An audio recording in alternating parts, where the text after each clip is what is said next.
Welcome back, everyone. Well, I think we got it fixed. So in one of the recent videos you saw I made the adjustments to the ductwork on here. So these are now vented intakes on both sides for the heater. And then I replumbed the output up here to a higher point, so it's a much straighter output. And it works so much better than it did before.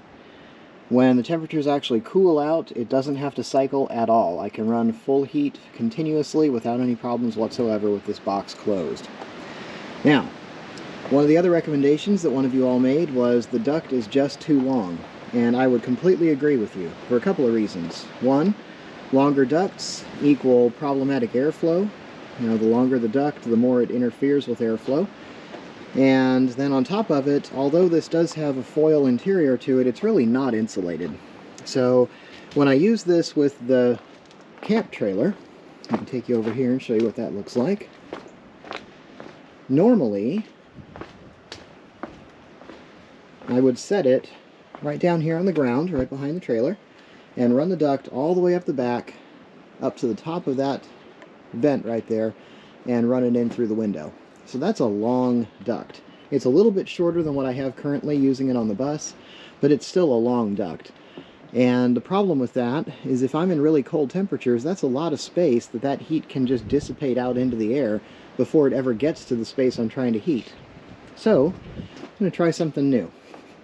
I was looking for a way to get it up closer to one of my windows. And I think up front here is going to be the spot for that. So what I'm going to do, I've got a couple drawer slides. I'm going to make a retractable shelf that'll mount on these bolts right here, on this side and on the other side over there. And it'll slide back underneath the tent for storage and then slide out and lock into place so I can set the heater right up here next to the window. Now, I don't know, obviously there's an exhaust coming out of this thing, but I'm hoping that if I put it in the right direction, I can avoid the exhaust actually coming in through the window. Yes, the window's usually sealed up, but obviously the duct has to get in somehow, so there will be some opening around that. So hopefully this will work out. If it doesn't, I can always take it off.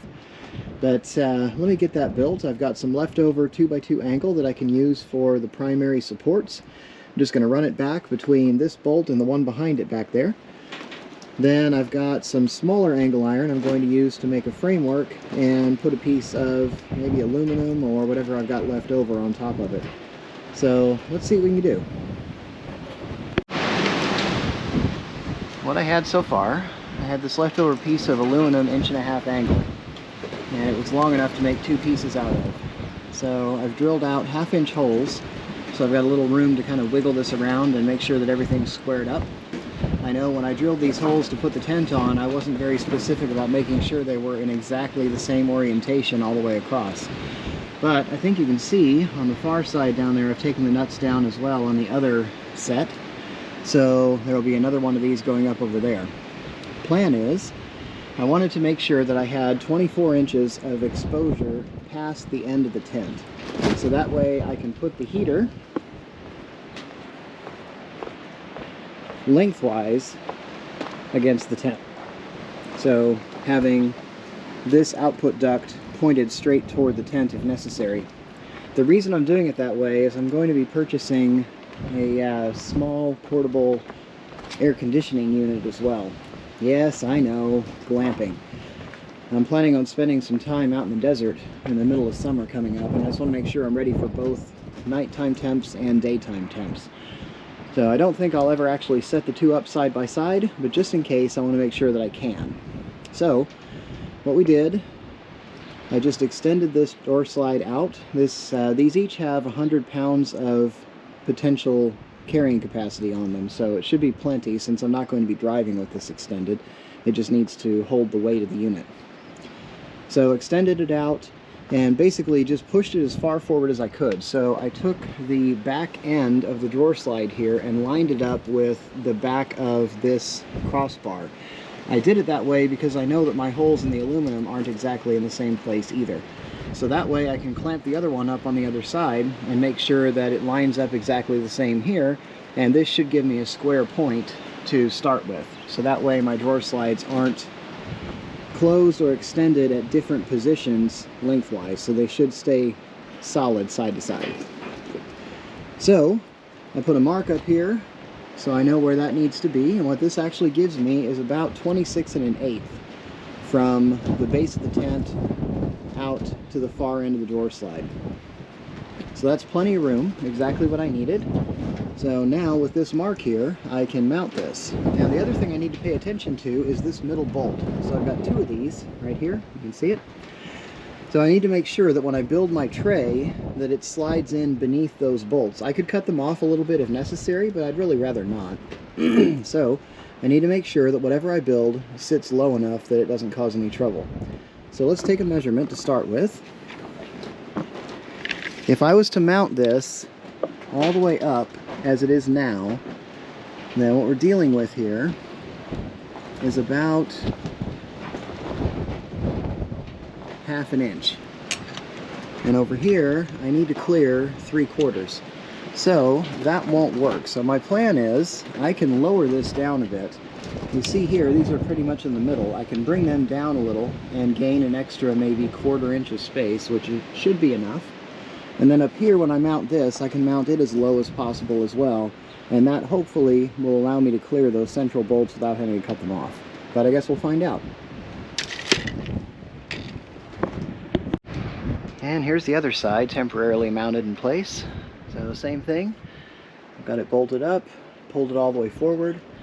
I lined up the back of the door slide with the crossbar, and turns out the tent is not entirely square. It's really close, but this one came out to be 1/8 of an inch shorter than this one did. So that means this side of the tent is sitting 1/8 of an inch further forward than the other side. Now granted, does it matter? No, it really doesn't. So I made sure that things are again squared up and ready to go, and got them line drawn, and we're ready. So I'm going to take these down, drill my mounting holes for the door slides onto these pieces of angle. Then I need to build a frame for out here for the shelf itself. Here's what I did. So I had some leftover 1-inch angle that I made a central framework for the tray out of. If you'll notice, the two cross pieces, I turned the angle upside down. There and here. I did that to make sure that I can clear those middle bolts going in. So if you look up through here, you'll see there's plenty of room, even when I put a piece of sheet metal or something else on top of this. So right now, I've got this clamped in place. So the two outsides here are the length of the inner door slide. And then I added everything up out here to get 31 3/4 total width, which is where I needed it to be to line up with the door slides. So I still have some ability to play with the mounting up underneath here. Remember, I did 1/2-inch holes, so they're quite a bit larger, so they can shift back and forth a little bit as necessary to make sure that this lines up straight. So what I'm going to do now is mark some of these holes up in here and see if I can get some bolts in this. Then I need to figure out what I can do for the couple of bolts that are going to be back here near the back. So I may need to take the door slides back off of the outside just to get everything lined up where I want it. But I need to get all the holes drilled, and then I can work on what I can use for a tray to go across there. As it turns out, I don't have the necessary sheet stock to finish this project, but let me show you what I did. So I needed to create locking drawer slides. I know I could have purchased some, but I was really trying to find something that was designed to be outdoors, and I didn't find anything that was locking and had that same marine rating to it that these did. So these are stainless steel, and they're supposed to be pretty resistant to any kind of water exposure or anything like that, and I'm hoping that being up underneath like this, they'll be pretty well protected anyway. So here's what I did. I've got these tractor pins. They're 3/16 pins. Basically, I just drilled out one of the extra holes that was in the side of the drawer slide here. So I had to look and make sure I wasn't drilling through anything I shouldn't be. Like for instance, this one up here would have been ideal, but there's a piece of plastic inside on one of the other tracks I didn't want to mess with. Back here, right in front of the angle iron, is a place that would be perfect, but I also have a bolt on the inside connecting to my inner frame, so I couldn't go through there. So this one I could drill out And so far it seems to function just fine. So did the same thing on both sides. It's nice and solid, not going anywhere. Let's get that out of there. I might switch these out for bail pins at some point in the future. Might be a little bit easier to use than these guys. Anyway, slide that out. So then here too, what I did, right here, you can see this hole. Make sure you can see it. That I also drilled out. So this one, when I put the pin in place,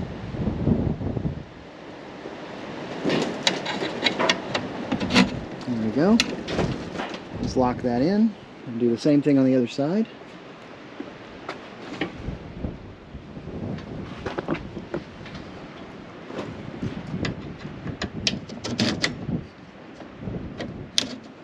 There we go. Just going to hold those in place. So this one isn't quite as solid because the inner portion of the drawer can still move, but if you notice, it's mostly locked. So I left enough extra space in the size of this drawer that even if that moves around, it shouldn't cause me any trouble. Now I guess we'll find out if I have any issues with the wind blowing this around and making a lot of noise when I'm trying to sleep. If that holds true, I can always take a ratchet strap or some kind of a strap, hook it around the front of this, and just pull it down to something. Like I can pull it down to the spare tire. I can come back underneath here and see if I can grab one of those bars across the back if necessary. Basically just put a little tension on this just to hold it solid in this position so it doesn't go anywhere. So it's solid enough and it's strong enough. I know that seems to move a little bit, but again, I'm not planning on hanging from this, and hopefully what I'm dealing with should be weight right in here, and this is solid. That's not going anywhere. So we should be fine either way. Let me get some material for sheet stock and we'll get this finished. Alright, here's the framework that's going on the trailer. So I cut this extra piece. This is just some leftover material I had. It happens to have holes pre-drilled in it where I was going to mount solar panels. I don't need those anymore, but I can actually use them to spot weld my sheet metal into the middle of this. So this is going to go right about here. Obviously, we'll put it in like that, so it's right in the middle. I can line it up with that set of holes I've got drilled. That should work out pretty well. Then once that's in, take this piece of sheet, if I cut it right, that'll work. So that's going to get welded in right on top of there like that. And then I can paint the whole thing and get it mounted. And we're getting there. Got the sheet metal on, welded in place. Got several tacks running along both sides up top here. And then I went ahead and did some welding in a couple of spots along each edge here just to kind of hold it in place. Then right along the middle, you can't really see it because of the paint, but there are several spot welds going through the underlying support to hold that down, just to try to keep it from rattling too much when I drive. So, just got some spray-on bed liner. This is the second coat on this side. I know it's not perfect, but it doesn't need to be. I'm going to wait for that to dry, and I'm going to flip it over, do the other side, and we'll be ready to mount it.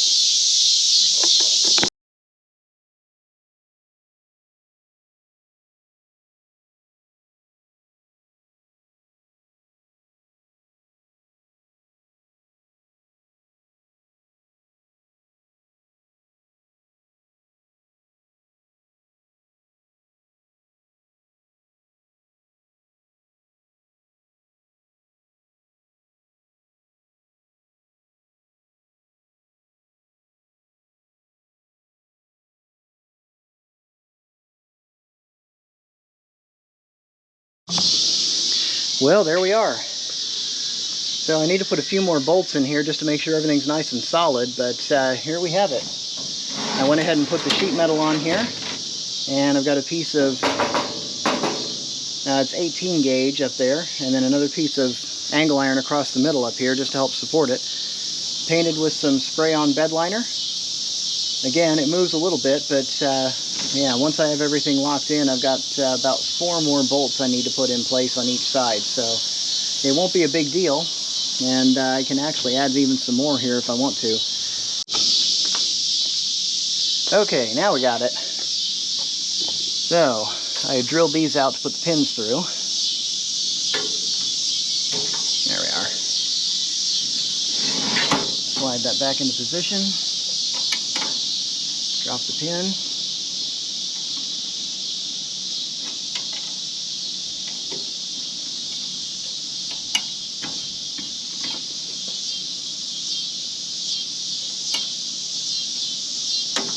There it is. Okay. So just like that, that will lock that in place. Same thing on the other side. The disadvantage to drilling all this stuff with tight tolerance is when you finally get around to painting it,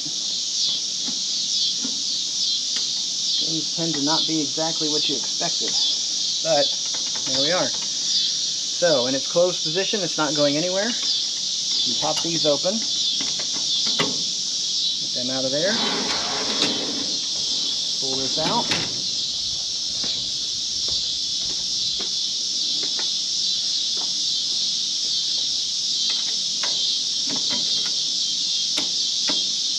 One pin. And